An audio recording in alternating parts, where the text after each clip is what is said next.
do you feel like the Filipino culture, it's a bit taboo to ask for help, like when it comes to seeing a psychiatrist or a psychologist? Yes. Because when I'm in another country, for example in LA, everyone has a therapist, like a personal trainer. And it's refreshing to hear that.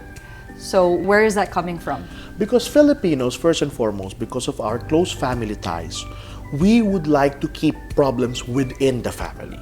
It's really very disrespectful for your parents that you will ask advice from someone else. That's where it all starts from.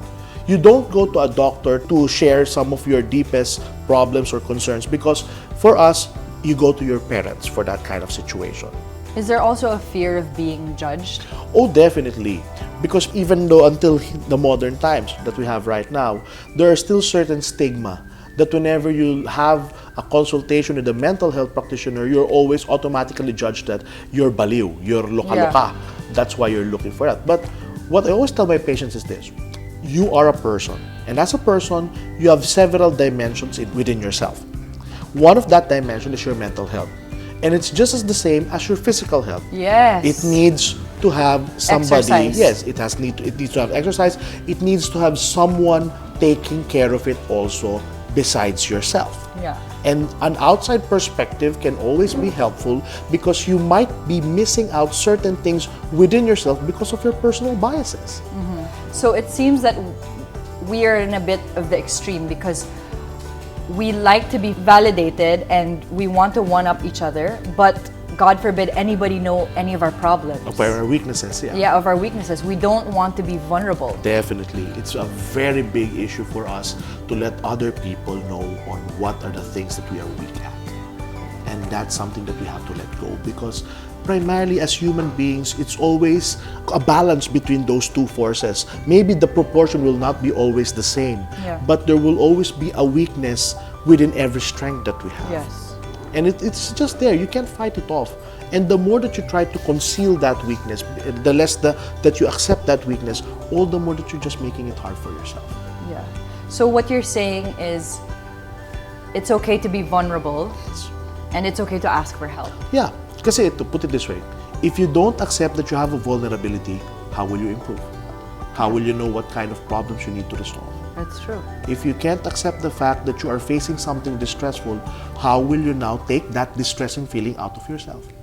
And denial of a situation is very dangerous, because it means that you're just trying to repress it continuously to the point that it will burst out in a very inopportune moment.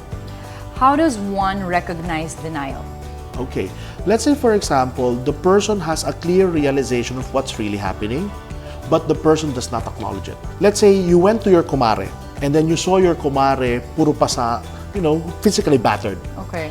And then she tells you, oh, don't mind it. My husband is very sporty, so we had a sparring match a while ago. Okay. Saying it as a sparring match rather than a form of physical abuse, it's a form of denial. You understand what's happening around you. It's just that it's a very bitter pill for you to swallow. Yeah. And the more that you're denying those things from yourself, the more that you're just telling yourself, you know what? I'm trying to just make a strong facade of who I am, but there will be an expiration date for this. And that's very dangerous. Because you never know when that expiration date will be.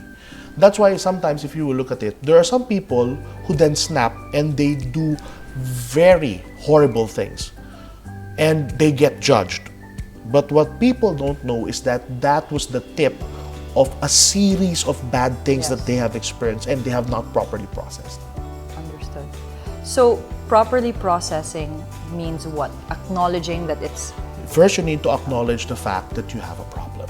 Second, asking for help. Asking for help. And number 3, involving the important people in your life to foster a conducive environment for you to apply what is being taught to you in therapy. That's why when we go into therapy, it's not always just with the individual. There comes a time that there will be a session that will always include the family, because that is how Filipinos work. Yeah. We never take ourselves out of the family and become a single unit. Yeah. In the States, they have individual therapy because primarily they're not as close-knit as us. But for Filipinos, it is very imperative that you also include those people that the person will go home to. Yes, okay. Because it would be useless if you just treat the person and he goes back to the same problem again and again. Okay, understood. So there are let's say, negative or downside effects to being close-knit.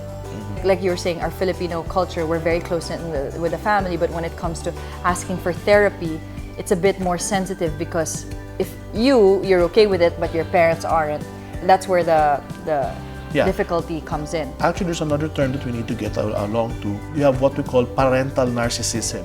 Okay. Wherein, for example, the child is the one telling that, Dad, I have a problem, Mom, I have a problem. And then the parent then turns the argument towards the child saying that she's the one who's really suffering. It's more of like, Anak, it's my fault. It's really not you, the problem, it's with me. Technically, yung taong nanghihingi ng tulong, hindi siya natulungan. Okay. Because the parent put himself in the limelight once again.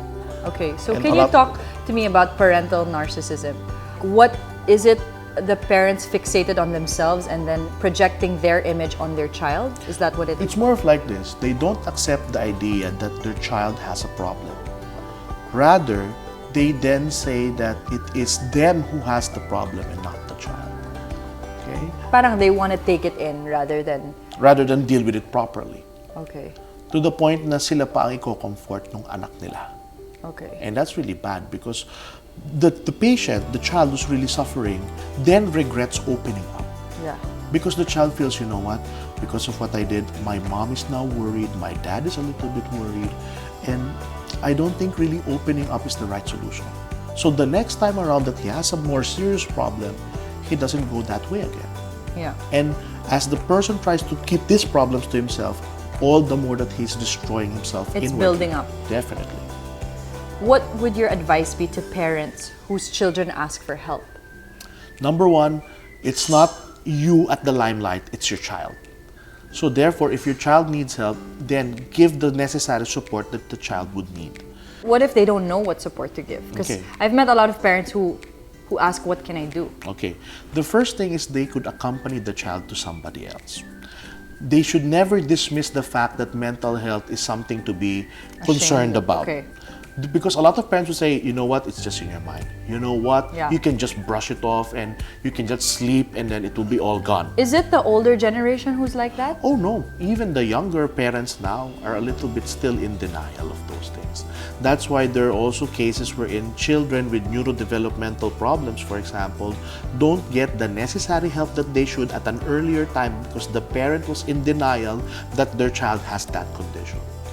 So it's like the child has the problem, he's asking for help, and then the parent dismisses it. So it's kind of like all these roadblocks to help.